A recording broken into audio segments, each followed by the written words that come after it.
Day 25 of gone over what 19-year-old Andy would be grateful that current 24-year-old Andy has.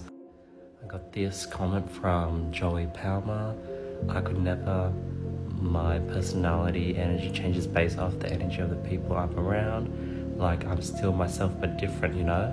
Yeah, I can totally relate. I think I'm very similar where my energy definitely sort of just adapts to the people I'm around, but I'm sort of learning how to sort of find the middle ground where it's sort of like I'm adapting to the energy but I'm still being myself, so I'm sort of in that middle ground.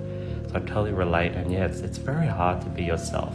It's something that takes a lot of time and effort, and I'm not there yet, but I'm trying to get there.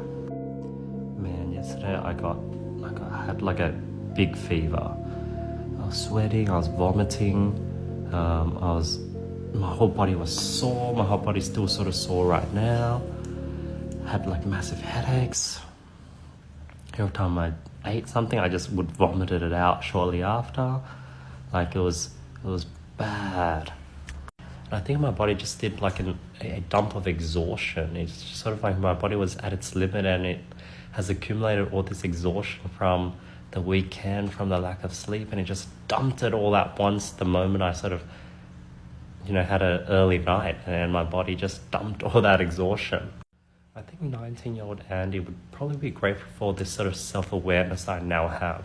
Like, I sort of know that your body stores up exhaustion. And I searched on Google, apparently that's not scientifically true, but there's stories of people working for a whole month, and the moment they go on a holiday, they just crash and they nap for like 20 hours, or they sleep for like 20 hours, because all that exhaustion has stacked up.